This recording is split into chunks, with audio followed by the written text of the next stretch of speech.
दोस्तों, हम फिर से लेकर आ चुके हैं आप लोगों के लिए शाम की सभी ताजा और बड़ी खबरें। फटाफट अंदाज में एक एक कर कर बताएंगे आपको आज देश और दुनिया से क्या बड़ी खबरें निकल कर सामने आ रही हैं। लेकिन उससे पहले दोस्तों एक नजर डालेंगे सुर्खियों पर। प्रधानमंत्री नरेंद्र मोदी के ऊपर जमकर गरजी प्रियंका गांधी। प्रियंका गांधी ने कहा बीजेपी ने सिर्फ मध्य प्रदेश को लूटा है और कुछ नहीं किया इन 7 सालों में, 20 सालों में। वहीं पर अगली बड़ी खबर में हम आपको बताएंगे दोस्तों, दरअसल आपको बताते चले 28 मुस्लिम देश लेंगे इजराइल के खिलाफ कड़ा एक्शन। आपको बताते चले 28 मुस्लिम देशों ने खाई कसम इजराइल को बर्बाद करने की।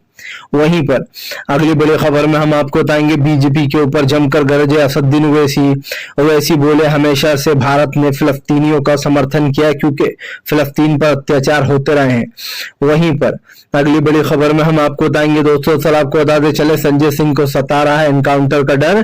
संजय सिंह ने फिर से बीजेपी पर बोला हमला, बोले मेरा एनकाउंटर करा सकती है बीजेपी।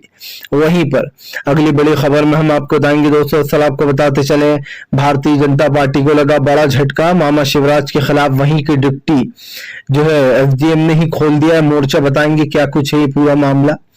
वहीं पर अगली बड़ी खबर में हम आपको बताएंगे दोस्तों, सर आपको बताते चले भारतीय जनता पार्टी के ऊपर जमकर गरजे अखिलेश यादव, बोले पीडीए का मुकाबला नहीं कर पाएगी बीजेपी इस बार उत्तर प्रदेश में, बीजेपी का करेंगे सफाया।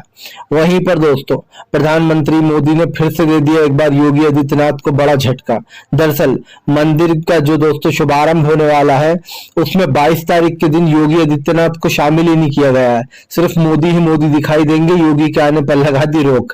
बताएंगे कि चुनाव के वक्त भी आपको सीन याद होगा जब योगी पैदल चल रहे थे मोदी की सरकार की गाड़ी के पीछे।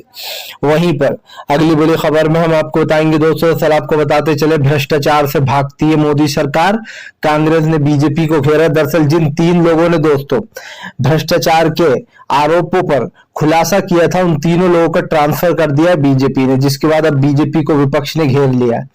तो तमाम खबरें फटाफट अंदाज में देंगे, एक एक कर देंगे।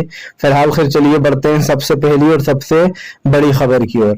दरअसल दोस्तों आपको बताते चले बीजेपी के ऊपर जमकर गरजते हुए नजर आए असदुद्दीन ओवैसी बोले हमेशा इन भारत ने हमारे देश ने जो है फिलिस्तीन का समर्थन किया है क्योंकि फिलिस्तीनियों के ऊपर आए दिन अत्याचार होते रहते। आपको बताते चले ओवैसी ने बीजेपी को लपेटे में लेते हुए कहा कि आज जो लोग इजराइल का सपोर्ट कर रहे हैं वो अच्छे से जानते हैं कि कभी अटल बिहारी वाजपेयी ने भी कहा था कि इजराइल जो कर रहा है वो गलत है। इजराइल दोस्तों धीरे धीरे कर फिलिस्तीन की जमीन को हड़प रहा है और यही कारण है जो ओवैसी ने फिर से भड़ास निकाली। ओवैसी ने बीजेपी को याद दिलाया कि इजराइल ने लगातार फिलिस्तीनियों की जमीनें, मासूम बच्चे, बुजुर्गों और जवानों की जानें लिए, बार बार लिए। और दोस्तों ऐसा आए दिन होता रहता है, बार बार जो है इजराइल अटैक कर देता है। वहां की अलक्सा जो मस्जिद है उसके अंदर घुसकर गोलीबारी करना, आप समझिए मस्जिद के अंदर घुसकर, ये अपने आप में ही एक ऐसा काम है जो कि किसी भी धर्म के लिए गलत है। इसी को लेकर जमकर भड़ास निकाली ओवैसी ने कहा कि कुछ लोग को मेरा फिलिस्तीन को सपोर्ट करना बुरा लग रहा है, कुछ लोग कह रहे हैं कि पाकिस्तान चले जाओ, लेकिन उन्होंने कहा कि जो सच है वो सच ही रहेगा। सब जानते हैं दोस्तों कि इजराइल एक तरीके से एक आतंकवादी देश है, इसलिए कह रहा हूं मैं ये क्योंकि इजराइल के आतंकवादियों वाले ही काम है। वो जिस तरीके से फिलिस्तीनियों को मारता है, वहां के लोगों को जिस तरीके नुकसान पहुंचाते हैं, उससे एक चीज तो साफ हो जाती है कि फिलिस्तीन जो है दोस्तों वो कहीं ना कहीं एक ऐसा देश बन चुका है जो दूसरे देश को नुकसान पहुंचाता है। लेकिन अगर फिलिस्तीनियों के ऊपर कुछ होता है तो हम चुपचाप रहते हैं, लेकिन जैसे ही इजराइल के ऊपर हमास ने अटैक कर दिया तो सबको बुरा लगने लगा।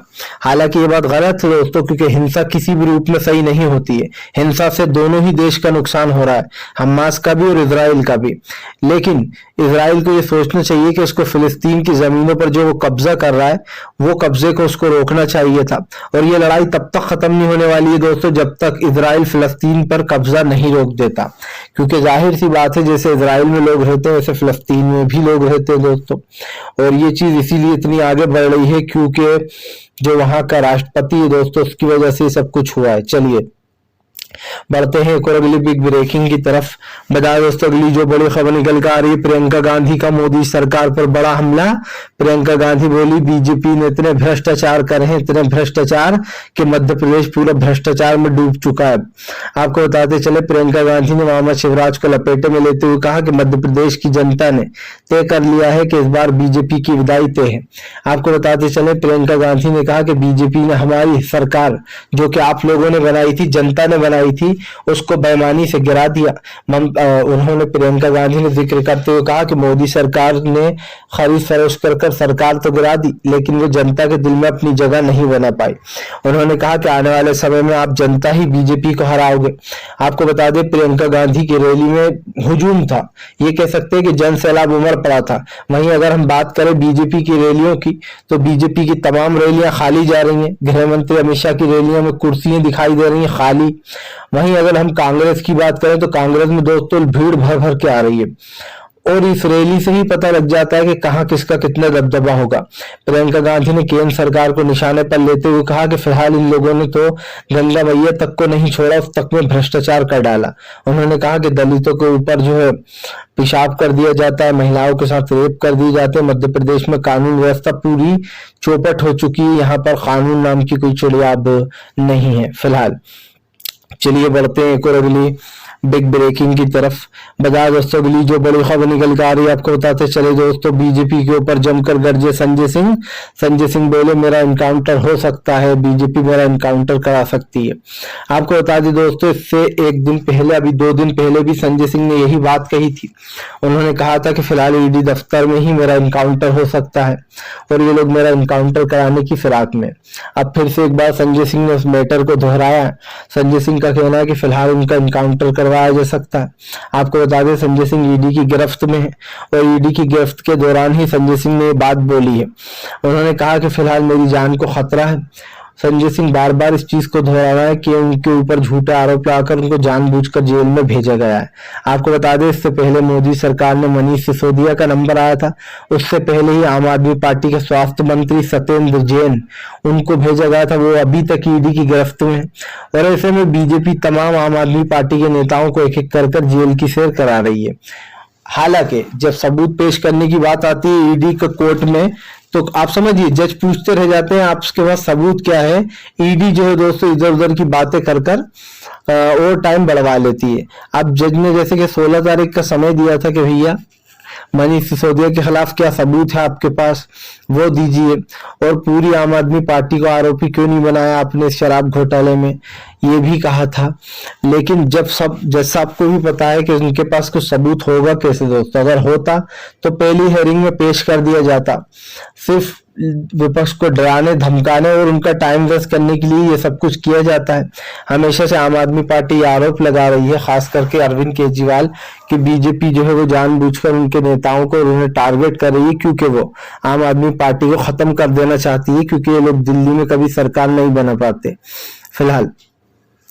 चलिए बढ़ते हैं एक और अगली बिग ब्रेकिंग की तरफ।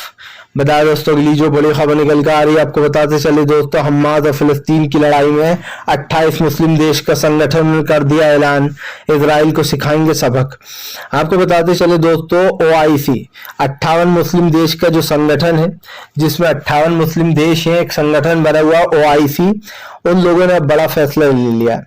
दरअसल आपको बता दें इजराइल और फिलिस्तीन की लड़ाई में लगातार तबाही हो रही है, दोनों ही देशों में लोग मारे जा रहे हैं, सड़कों पर ये समझिए आप लाशों के ढेर बिछे हुए हैं।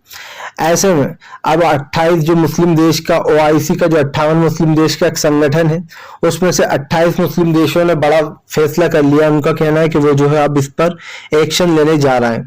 वहीं दूसरी तरफ आपको बताते चले ये वही संगठन है जो कई बार मोदी सरकार पर उंगली उठा चुका है, क्योंकि भारत में हो रहा मुसलमानों के ऊपर अत्याचार को लेकर और इंडिया में जिस तरीके से मुस्लिमों की मॉब लिंचिंग होती है या दूसरे तमाम केस निकलकर सामने आते हैं, उन चीजों को लेकर कई बार उसने सरकार को चेताने की कोशिश की है।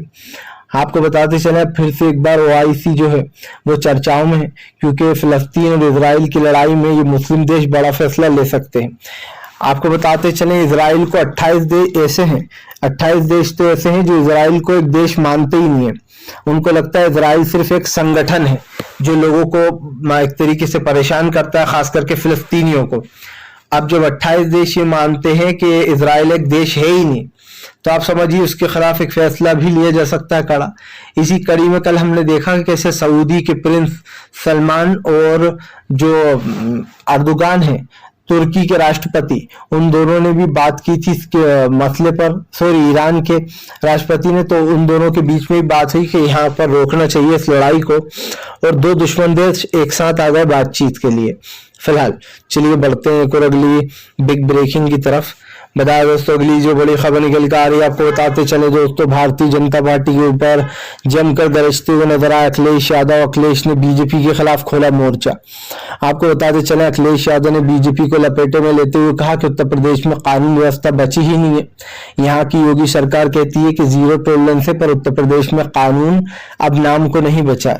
आपको बताते चले, अखिलेश ने बीजेपी को लपेटे में लेते हुए कहा कि यहाँ पर 6-6 लोगों को मार दिया जाता है, लेकिन योगी आदित्यनाथ की पुलिस सोती रहती है, पुलिस प्रशासन को कुछ पता ही नहीं है क्या हो रहा है।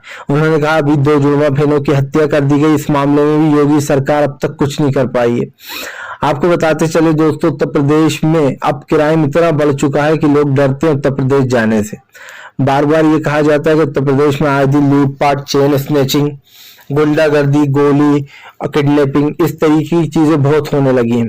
पहले उत्तर प्रदेश दोस्तों एक ऐसा वो था राज्य जिसको लोग बहुत पसंद करते थे, लोग जाते थे। धीरे धीरे कर उत्तर प्रदेश से मुस्लिमों की संख्या कम होने लगी, क्योंकि वहां की योगी सरकार का बिहेवियर तो आपने देखा ही है दोस्तों, किस तरीके से जो है मासूम लोगों को टारगेट किया जाता है, और एक विशेष धर्म के लोगों को खास करके पत्थरबाजी का आरोप लगाना है तो उसी विशेष धर्म के लोगों पर लगा दो।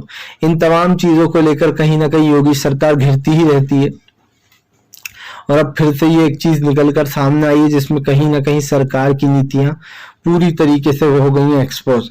आपको बता दें, अखिलेश यादव ने कहा कि ये लोग समाजवादियों से डरते हैं, समाजवादियों की सोच से डरते हैं, इसीलिए समाजवादियों के जो एक प्रतिमा बनी है दोस्तों, उस पर भी रोक लगा दी थी, अखिलेश को जाने नहीं दिया जा रहा था, जिसके बाद अखिलेश यादव गेट कूद कर गए थे।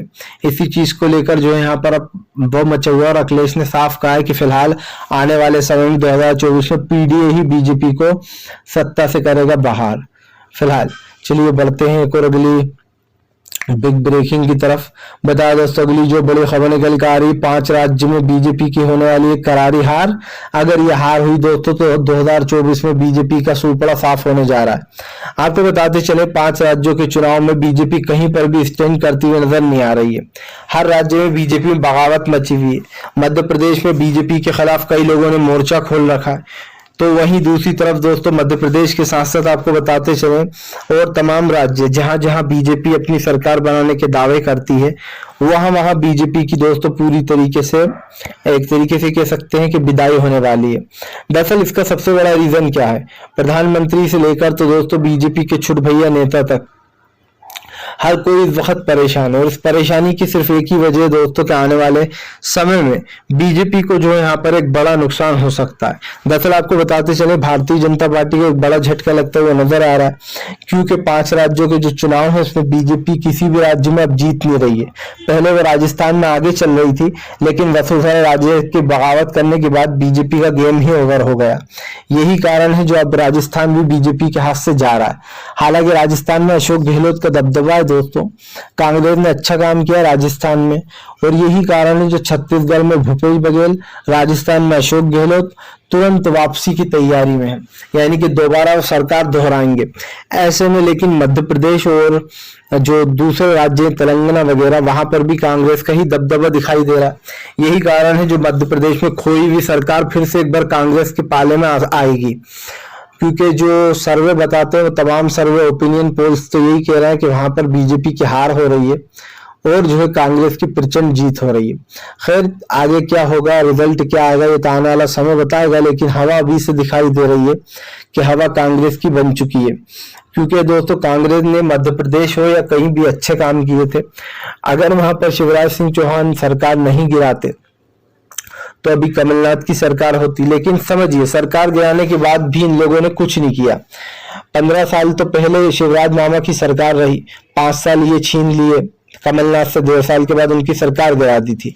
यानी कि 18.5 साल में भी आपने मध्य प्रदेश के लिए कुछ ऐसा नहीं किया जिसको जनता याद रखे। यही नहीं दोस्तों, सवाल ये भी उठता है कि मध्य प्रदेश पे सबसे ज्यादा कर्जा ले चुकी शिवराज सिंह चौहान की सरकार। मध्य प्रदेश कर्जे में डूबा हुआ है। आप समझिए, राज्य चलाने के लिए इतना कर्जा लिया हुआ है जिसकी आपने कल्पना भी नहीं की होगी। इतना मध्य प्रदेश पे कर्जा चला हुआ है, अगर आप सोचेंगे तो आपके होश उड़ जाएंगे। क्योंकि बताया जाता है जहां ये लोग रहते हैं, उन बंगलों के रेंट, तमाम चीजें जो है बड़ी महंगे महंगे तरीके से रैलियां करना, करोड़ों रुपए बर्बाद कर देना रैलियों पर, ये तमाम चीजें मोदी सरकार की पहचान है। फिलहाल चलिए बढ़ते हैं एक और अगली बिग ब्रेकिंग की तरफ। बता दो अगली जो बड़ी खबर निकल कर आ रही है, आपको बताते चले दोस्तों, बीजेपी के ऊपर जमकर गरजे शरद पवार। शरद पवार बोले अजीत पवार कभी भी मुख्यमंत्री नहीं बन पाएंगे, ये उनका सपना ही रह जाएगा। दरअसल दोस्तों शरद पवार काफी बुजुर्ग है। ऐसे में शरद पवार बुजुर्ग तो हैं ही, लेकिन उनके भतीजे अजीत पवार ने ही उन्हें धोखा दिया, जिसके बाद उनको काफी दुख पहुंचा और उन्होंने दुखी मन से भविष्यवाणी कर दी पहली बार कि अजीत पवार कभी भी मुख्यमंत्री नहीं बन पाएंगे। आपको बताते चले अजीत पवार ने एनसीपी को तोड़कर कई विधायक जो है वो बीजेपी में ले गए। ऐसे में महाराष्ट्र सरकार में उनसे क्या पता क्या वादे किए गए, जो भी वादे किए गए हैं, लेकिन अजीत पवार ने यह दावा ठोक दिया कि पार्टी को अकेले चलाना चाहते हैं शरद पवार, जबकि पार्टी पर हमारा हक है। चुनाव आयोग में मामला चल रहा है कि पार्टी का नाम अब किसका है, एनसीपी किसकी, शरद पवार की या फिर अजीत पवार की। लेकिन देखा जाए दोस्तों तो जाहिर सी बात है शरद पवार की ही है एनसीपी, उन्होंने ही शुरुआत की, उनकी ही पार्टी थी। ऐसे ही चुनाव आयोग के पास शिवसेना का भी था, लेकिन शिवसेना के साथ चुनाव आयोग ने बेईमानी करते हुए वो सिंबल और नाम दोनों एकनाथ शिंदे को दे दिया। जबकि दोस्तों आप समझिए पार्टी के सिंबल पर और नाम पर जो है किसका, उद्धव ठाकरे का हक था, लेकिन चुनाव आयोग ने गलत फैसला लेते हुए उस पर एकनाथ शिंदे को दे दिया। जाहिर सी बात है जिसकी सरकार है उसके दबाव में आकर चुनाव आयोग ने फैसला दिया था। अब ऐसा ही मामला शरद पवार का भी चल रहा है कि भैया पार्टी किसकी है, एनसीपी किसकी है, अजीत पवार की है या फिर शरद पवार की है।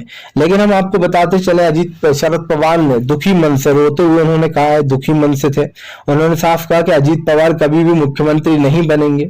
और ये बात सच भी है दोस्तों। एकनाथ शिंदे, अगर अजीत पवार को मुख्यमंत्री बनाया जाए तो एकनाथ शिंदे रूठ जाएंगे और ये हो नहीं सकता। दूसरी बात कि महाराष्ट्र में बीजेपी की सरकार बन ही नहीं रही है, महाराष्ट्र में भी अगाड़ी की ही सरकार आएगी, यानी कि एनसीपी, कांग्रेस और जो है यहाँ पर शिवसेना की। अब ऐसे में फिर से एक बार उनकी सरकार बनेगी तो बीजेपी का तो कुछ लेना देना है ही नहीं। मतलब आने वाले समय में बीजेपी तो महाराष्ट्र से भी साफ होगी जब चुनाव होंगे तो। फिलहाल चलिए बढ़ते हैं एक और अगली बिग ब्रेकिंग की तरफ। बता दो अगली जो बड़ी खबर निकल कर आ रही है, चुनाव में अब ज्यादा वक्त नहीं रह गया दोस्तों। लोकसभा से लेकर तो विधानसभा चुनाव की गूंज सुनाई देने वाली है।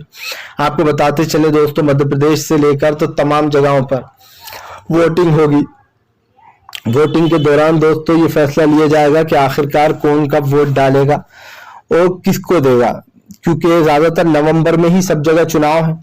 ऐसे में आपको बता दें राजस्थान में 23 के बजाय 25 नवंबर को डलेगी वोटिंग, छत्तीसगढ़ में 17 और 23 है शायद। वहीं दूसरी तरफ अलग दूसरे राज्यों में भी दोस्तों सेम तारीखें ही हैं, छत्तीसगढ़ में और जो तेलंगाना में अलग तारीख है, तेलंगाना में 29 है। तो ऐसे में दोस्तों आने वाले समय में जहां जहां चुनाव होना है उस चीजों को लेकर अब बीजेपी परेशान है, क्योंकि जो सर्वे देख रही है बीजेपी उसमें तो उसकी हार हो रही है। लेकिन प्रधानमंत्री बार बार ये दावे करते हैं कि वो सत्ता में वापसी कर लेंगे, लेकिन दोस्तों ऐसा कैसे होगा? प्रधानमंत्री सत्ता में वापसी कैसे करेंगे, सबसे बड़ा सवाल है। जब जनता आपको देखना ही नहीं चाहती है, जनता ने आपको पूरे 10 साल दिए, 10 साल में आपने जनता को 10 जुमले दे दिए। 10 जुमले क्या थे? न खाऊंगा न खाने दूंगा, मोदी जी आने वाले अच्छे दिन लाने वाले हैं, महंगाई को खत्म कर दूंगा, हर साल 2 करोड़ नौकरियां दूंगा, महिलाओं को अब चूल्हा नहीं जलाना पड़ेगा, महिलाओं की सेफ्टी करूंगा, बच्चों को रोजगार मिलेगा, अग्निवीर योजना में घोटाले हो रहे हैं दोस्तों। आप समझिए इन तमाम जो झूठ थे वो सब सामने आ गए। 10 सालों में मनमोहन सिंह साहब ने क्या किया था, प्रधानमंत्री ने क्या किया, अगर आप लिस्ट कंपेयर करेंगे तो आपको पता चल जाएगा कि मनमोहन सिंह साहब ने देश के लिए कितने अच्छे काम किए थे। उनकी वजह से आज देश की अर्थव्यवस्था अभी भी बची हुई है, वरना दोस्तों चौपट होने में ज्यादा देर नहीं लगती अगर मनमोहन सिंह साहब ने उनके कार्यकाल में कुछ फैसले नहीं लिए होते तो।